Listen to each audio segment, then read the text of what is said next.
Hello అందరికీ. అందరూ ఎలా ఉన్నారు? బాగున్నారా? ఇవాళ మనం ఒక కాకరకాయ స్టోరీ చెప్పుకుందాం. ముందుగా మీలో ఎంతమందికి కాకరకాయ కర్రీ అంటే ఇష్టం ఉందో లేదో నాకు కామెంట్ చేయండి. ఈ కాకరకాయ స్టోరీ చాలా అంటే చాలా ఇంట్రెస్టింగ్గా ఉంటుంది. తప్పకుండా వినండి, అస్సలు స్కిప్ చేయొద్దు. అయితే ఇప్పుడు స్టోరీలోకి వెళ్ళిపోదాం.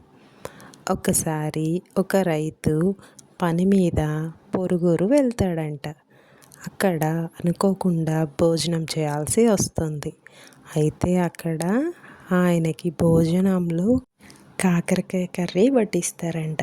అయితే అంతకుముందు ఎప్పుడు రైతు కాకరకాయ కర్రీని టేస్టే చేసుండడు. ఫస్ట్ టైం కాకరకాయ కర్రీ తింటాడు. ఆయనకి ఎంత బాగా నచ్చేస్తుందో. అబ్బా, అద్భుతంగా ఉంది, ఏం కర్రీ అమ్మా ఇది అని అడుగుతాడు. అప్పుడు ఆ వడ్డించిన ఆవిడ చెప్తుంది, కాకరకాయ కర్రీ అని. అవునా, ఎంత బాగుందో, నేను మొదటిసారి తింటున్నాను అంటాడు. తర్వాత తన పని ముగించుకొని ఇంటికి వెళ్ళిపోతాడు. వెళ్ళాడని మాటే కానీ తను ఏ పని చేస్తున్నా ఆ కాకరకాయ కర్రీయే గుర్తొస్తూ ఉంటుంది. ఎలాగైనా కాకరకాయ కర్రీ మళ్ళీ తినాలి అనుకుంటాడు. ఎలాగోలాగా కాకరకాయ విత్తనాలు సంపాదించి తన పొలంలో నాటుతాడు. ప్రతిరోజు శ్రద్ధగా దానికి వాటర్ వేస్తూ మంచిగా కాకరకాయ చెట్టుని పెంచుకుంటాడు. ఒకసారి ఆ కాకరకాయ చెట్టుకి 4 అంటే 4 కాకరకాయలు కాస్తాయి. ఆ 4 కాకరకాయలని తీసుకొచ్చి తన భార్యకి ఇచ్చి ఉల్లి కారం పెట్టి మంచిగా కర్రీ చేయమంటాడు. ఆవిడ తీసుకొని అలాగే అంటుంది. తర్వాత రైతు పొలంకి వెళ్తాడు.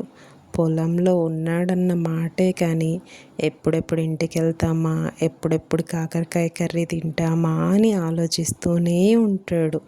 ఇక్కడేమో తన భార్య ఉల్లికారం మంచిగా దట్టించి కాకరకాయ కర్రీ చేస్తుంది. అయితే కర్రీ చేస్తున్నప్పుడు రుచికి ఆగలేక ఉప్పు చూడ్డానికని చెప్పి ఒక కాకరకాయ తినేస్తుంది. తర్వాత తన భాగం అని చెప్పి 2 కాకరకాయలతోటి భోజనం చేసేస్తుంది. తర్వాత రైతు ఇంటికి వస్తాడు. ఎక్కడ కాకరకాయ కర్రీ చేసావా? అబ్బా, వాసన గుమగుమలాడిపోతుంది, త్వరగా త్వరగా వడ్డించు అని హడావిడి చేస్తాడు. అప్పుడు ఆవిడ తీసుకొచ్చి వడ్డిస్తుంది. చూస్తే ఇంకేముంది, ఒకే ఒక కాకరకాయ ఉంది.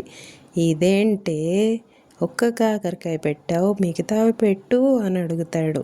అప్పుడు ఆవిడ చెప్తుంది, రుచి చూడ్డానికని 1, నా భాగం 2 నేను తినేశాను, ఇక ఈ ఒక్కటే నీకు మిగిలింది అని చెప్తుంది.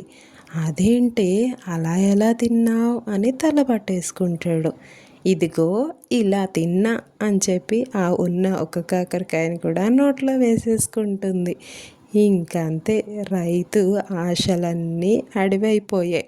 ఎంత నిరాశపడిపోయాడో, ఎంత ఆశగా పెంచుకున్నాడో. మరేం చేద్దాం, కాకరకాయ రుచి అలాంటిది మరి. ఈ స్టోరీ మీకు నచ్చిందా? అయితే మీలో ఎంతమంది కాకరకాయ ఫేవరెట్ కామెంట్ చేసేయండి. ఈ స్టోరీ ఇంతకుముందు ఎప్పుడైనా విన్నారా? వినుంటే కూడా కామెంట్ చేసేయండి. Please do like, share and subscribe. Thanks for watching.